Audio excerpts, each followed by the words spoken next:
From the News Channel 8 studios, Let's Talk Live with your hosts, Natasha Barrett and Doug McElway.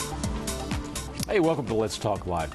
You know, more than 12,000 people in the D.C. area do not have a place to live. They are homeless in this kind of weather out there. And we're going to talk to some people from an organization who are trying to change all that. Yeah, there really is a lot going on today.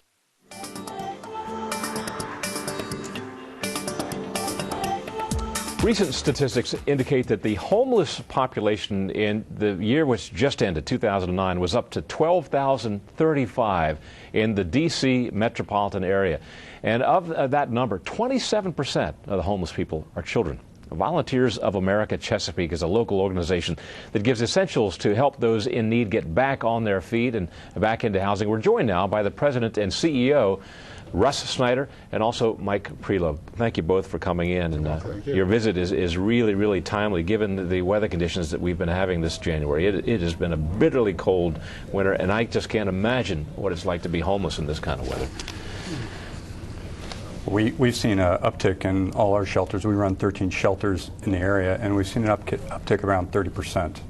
Really? In the last month. In the last month alone? In the last month alone. And what's your capacity? I mean, have you been at capacity? Or we've been at capacity in some of our shelters. The one here in Arlington County is actually, we've had to turn away individuals that have been trying to come into the shelter. What do you do on a night where it's down into the teens or low 20s and you're booked to capacity? We take in as many as we can, but we work with other shelters in the area, work and collaborate with other nonprofits to make sure that they have space and work through that system. Mike, I'm guessing you have some first-hand experience on what it's like to be out on the streets on a really cold night.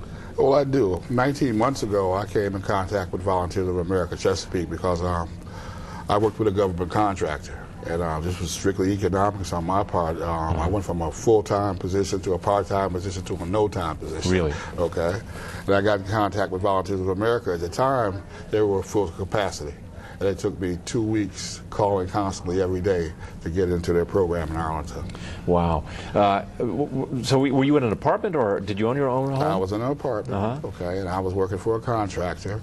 And it was a pretty good job, but due to the failed economy, the contracts were lost to the federal government and stuff. And like low man on the totem pole, I couldn't pay my rent, so I went to the streets. So you were booted out and you were on the streets? On the streets.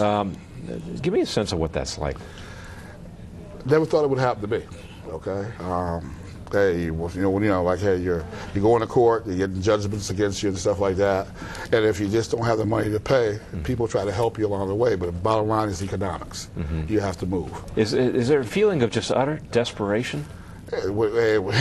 Getting your stuff out before the sheriff comes to put it out on the street is like utterly. But where do you take it? Where do you put it? Well, you try to give it to some friends to hold for you. If you got any money or stuff like that, you try to put it in the storage. Because you're on the streets, you can't be lugging a television or a bed around with you and stuff. What did that do to your sense of pride? It set me back. My self-esteem level was about as low as it could possibly get.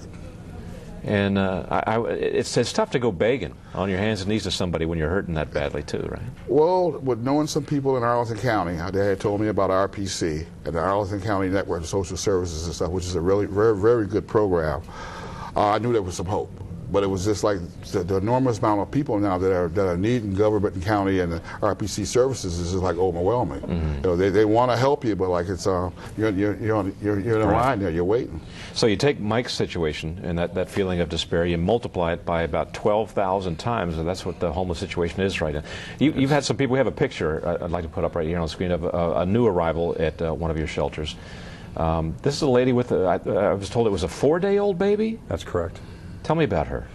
Yeah, this is a couple who came up from Florida where they had lost their jobs and had lost their residence, and they came up to live with their family members here in the Leesburg area. And after a period of a couple weeks, and she was pregnant. She was nine months plus pregnant, and after a couple weeks, they ended up unable to live in the apartment complex in Leesburg, Virginia.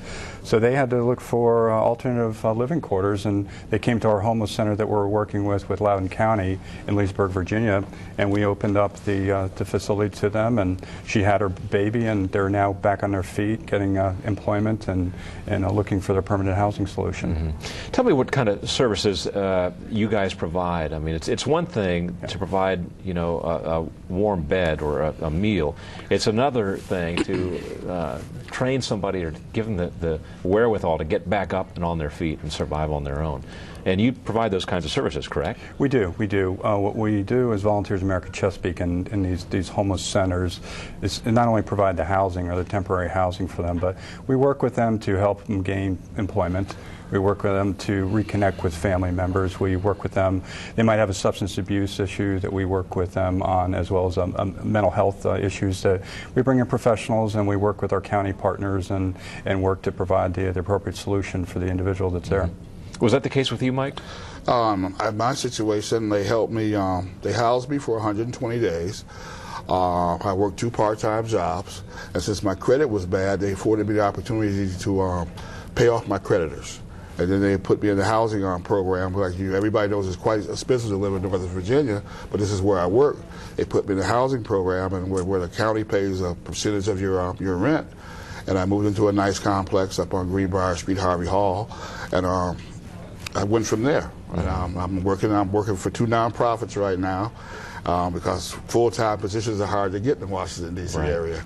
I've been there now 14 months. You know, you talked about the expense of living in the D.C. area, and I just read an article yesterday that suggested that we may be looking at a whole new wave of home foreclosures in the next year or 2 as adjustable rate mortgages go up.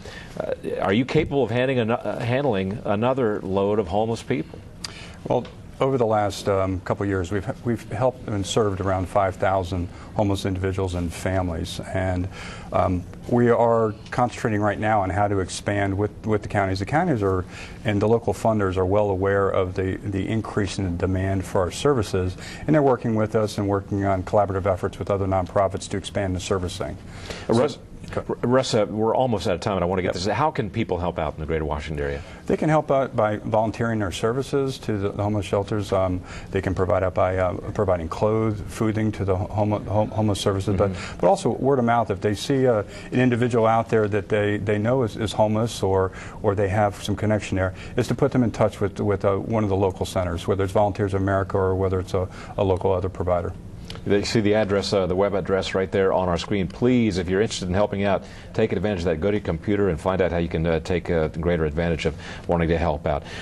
Russ Snyder, Mike Prelo, thank you so much for coming in today, and best of luck to both of you. Thank you very much. Thank you. Good to see you. All right, time to see what's at the theater. Cast members from the new play, Stick Fly, are going to be joining us, and we hope you'll email us at letstalklive.tv. Back with more right after this.